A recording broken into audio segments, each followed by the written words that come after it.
So this series of work is about basically domesticity and the kind of problems I think a lot of women feel both in the past and today. And I decided to do this as kind of a personal exploration of these feelings of the fear of domesticity and being stuck in a house. And this picture was actually the first one that I shot. And I think it's probably the most successful out of the group. I initially started with an idea about a lot of different domestic chores that women perform and shooting those. And my first instinct was not the tea kettle, and I wanted to do a big pot of boiling water, and it was way too difficult to shoot. So decided on the teapot because I really like the steam, and it became kind of a recurring motif throughout the work, was to have some sort of obstruction. And they're all self-portraits that I did digitally in my house. And this is a house that I live in that's already furnished by someone else. So I think the feelings of being in a space that's not mine but also contributed to this. And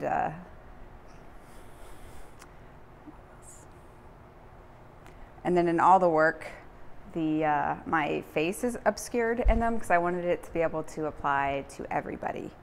And I wanted it to really be able to resonate with anyone, and for people to put themselves in that place, or at least ask questions about why it's not being shown.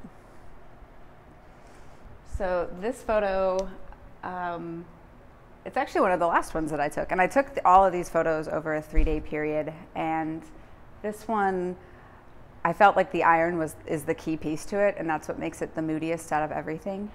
And once again, I went for a darker, moodier look. Face is obscured, but the iron, the fact that it's a really much older iron, and it has the black on it, signs of burn and wear, I think it hints at the degradation of all of this. And in my opinion, kind of the degradation of a traditional woman's role. And to me, which isn't a negative thing that it's falling away, but I think it also makes it interesting to know, when looking at these, that these were shot in 2010 or 11 at the time, actually. And I think it makes it makes you question more about why something still looks like this, why it chose it to look like this. And I just wanted to stick with that older motif. And this image, to me, I feel like there's kind of a signal and sign of defeat in the posture of it. And then once again, this idea of this man-made object being burned and looking so rough with a feminine print on the ironing board. So that was kind of what I was going for in that one. This image, once again, is going with the idea of alienation, and I was trying to think of different ways to obscure my face instead of just having my back to the camera or just having a tight crop without my face in it. And so I really like the idea of sitting on the counter and using a cabinet to block it, because it also inserts a harsh geometric shape against a more feminine organic shape. And I think it just has a lot of character and has a lot of story to it that makes the viewer ask questions and wonder what's going on, why it's obscured.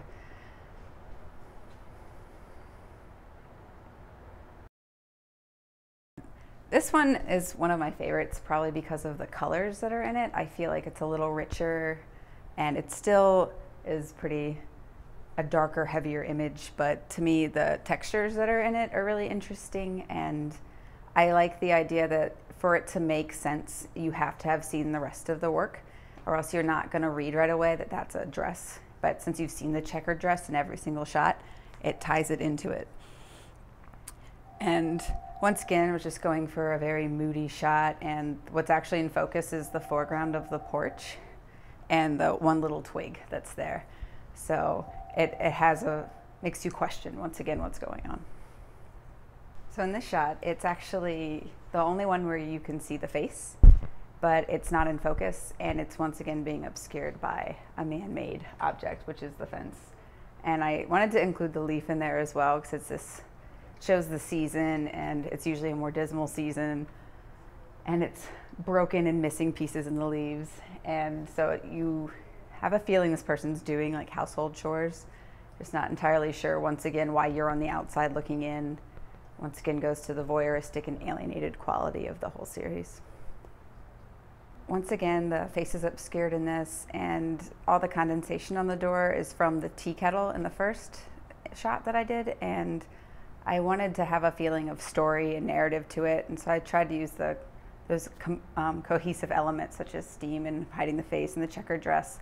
And in this shot, it's supposed to be a candid, almost voyeuristic feeling to it. And because you're looking from outside to in, and you're kind of unsure of your role as the viewer. And I wanted to have that unsettling quality in the shot.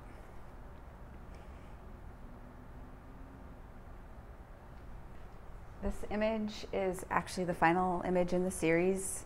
And instead of using a figure in it, I decided to use like a representation of a figure, which is actually the checkered dress hanging up behind the shade.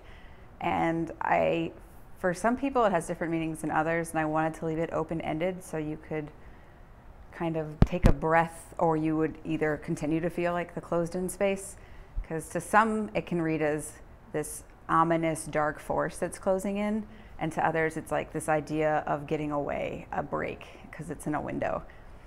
And so I thought it was pretty important to end the series kind of in an open-ended fashion, so you could kind of choose your own ending to it.